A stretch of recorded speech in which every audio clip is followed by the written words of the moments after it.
Everyone has heard people quarreling. Sometimes it sounds funny, and sometimes it sounds merely unpleasant. But however it sounds, I believe we can learn something very important from listening to the kind of things they say. They say things like this: "How'd you like it if anyone did the same to you? That's my seat. I was there first. Leave him alone. He isn't doing you any harm. Why should you shove in first?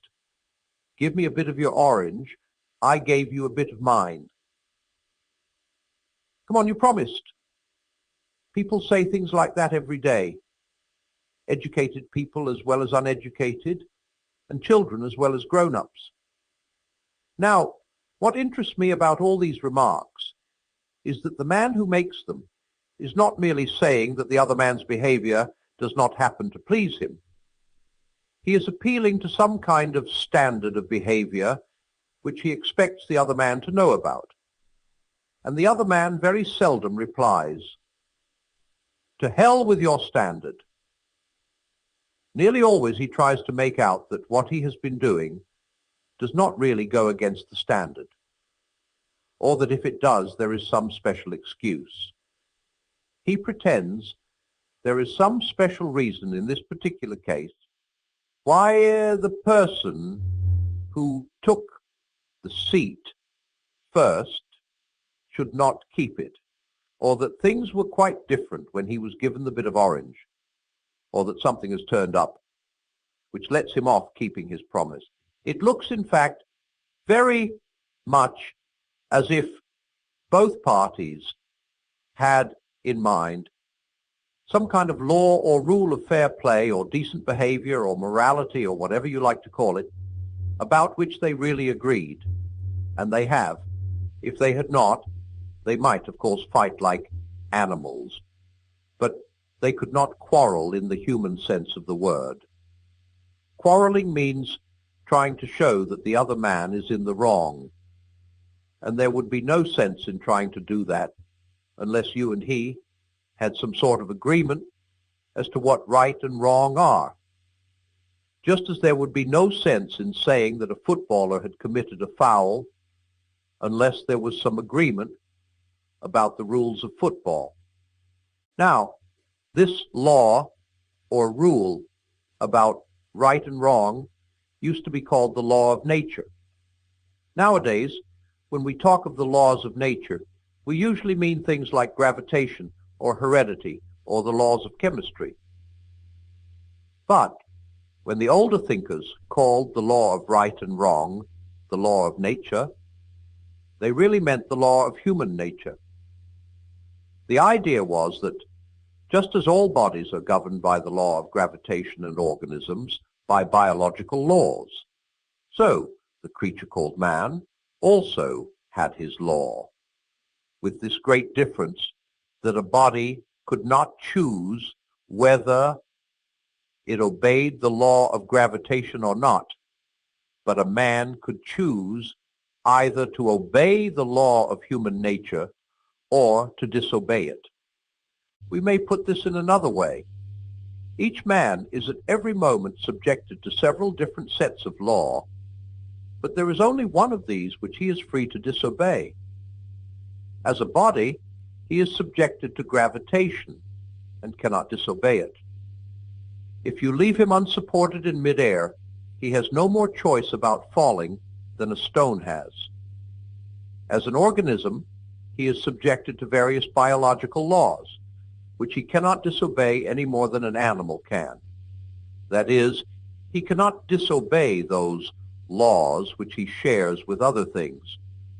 But the law which is peculiar to his human nature, the law he does not share with animals or vegetables or inorganic things, is the one he can disobey if he chooses. This law was called the law of nature, because people thought that everyone knew it by nature and did not need to be taught it. They did not mean, of course, that you might not find an odd individual here and there who did not know it, just as you find a few people who are colorblind or have no ear for a tune. But taking the race as a whole, they thought that the human idea of decent behavior was obvious to everyone. And I believe they were right. If they were not, then all the things we said about the war were nonsense. What was the sense in saying the enemy were in the wrong unless right is a real thing which the Nazis at bottom knew as well as we did and ought to have practiced? If they had had no notion of what we mean by right, then, though we might still have had to fight them, we could no more have blamed them for that than for the color of their hair. I know that some people say the idea of a law of nature or decent behavior known to all men is unsound because different civilizations in different ages have had quite different moralities. But this is not true. There have been differences between their moralities, but these have never amounted to anything like a total difference. If anyone will take the trouble to compare the moral teaching of, say, the ancient Egyptians, Babylonians, Hindus, Chinese, Greeks, and Romans, what will really strike him will be how very like they are to each other and to our own. Some of the evidence for this I have put together in the appendix of another book called The Abolition of Man. But for our present purpose, I need only ask the reader to think what a totally different morality would mean. Think of a country where people were admired for running away in battle, or where a man felt proud of double-crossing all the people who had been kindest to him. You might just as well try to imagine a country where 2 and 2 made 5. Men have differed as regards what people you ought to be unselfish to, whether it was only your own family or your fellow countrymen or everyone. But they have always agreed that you ought not to put yourself first. Selfishness has never been admired. Men have differed as to whether you should have 1 wife or 4, but they have always agreed that you must not simply have any woman you liked. But the most remarkable thing is this: whenever you find a man who says he does not believe in a real right and wrong, you will find the same man going back on this a moment later.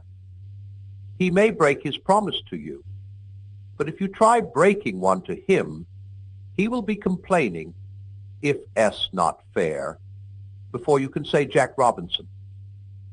A nation may say treaties do not matter, but then, next minute, they spoil their case by saying that the particular treaty they want to break was an unfair one. But if treaties do not matter, and if there is no such thing as right and wrong, in other words, if there is no law of nature, what is the difference between a fair treaty and an unfair one? Have they not let the cat out of the bag and shown that whatever they say, they really know the law of nature just like anyone else? It seems, then, we are forced to believe in a real right and wrong. People may be sometimes mistaken about them, just as people sometimes get their sums wrong, but they are not a matter of mere taste and opinion, any more than the multiplication table. Now, if we are agreed about that, I go on to my next point, which is this: none of us are really keeping the law of nature. If there are any exceptions among you, I apologize to them. They had much better read some other work, for nothing I'm going to say concerns them. And now, turning to the ordinary human beings who are left, I hope you will not misunderstand what I am going to say. I am not preaching, and heaven knows I do not pretend to be better than anyone else. I am only trying to call attention to a fact, the fact that this year, or this month, or more likely, this very day, we have failed to practice ourselves the kind of behavior we expect from other people. There may be all sorts of excuses for us. That time you were so unfair to the children was when you were very tired. That slightly shady business about the money, about the one you have almost forgotten, came when you were very hard up. And what you promised to do for old so-and-so and have never done, well, you never would have promised if you had known how frightfully busy you were going to be. And as for your behavior to your wife, or husband, or sister, or brother, if I knew how irritating they could be, I would not wonder at it. And who the dickens am I, anyway? I am just the same. That is to say, I do not succeed in keeping the law of nature very well. And the moment anyone tells me I am not keeping it, there starts up in my mind a string of excuses as long as your arm. The question at the moment is not whether they are good excuses. The point is that they are one more proof of how deeply, whether we like it or not, we believe in the law of nature. If we do not believe in decent behavior, why should we be so anxious to make excuses for not having behaved decently? The truth is, we believe in decency so much, we feel the rule or law pressing on us so, that we cannot bear to face the fact that we are breaking it, and consequently we try to shift the responsibility. For you notice that it is only for our bad behavior that we find all these explanations. It is only our bad temper that we put down to being tired or worried or hungry. We put our good temper down to ourselves. These, then, are the 2 points I wanted to make.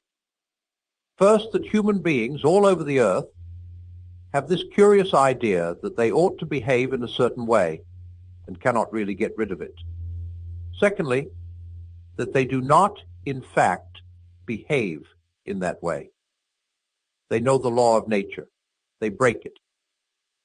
These 2 facts are the foundation of all clear thinking about ourselves and the universe we live in.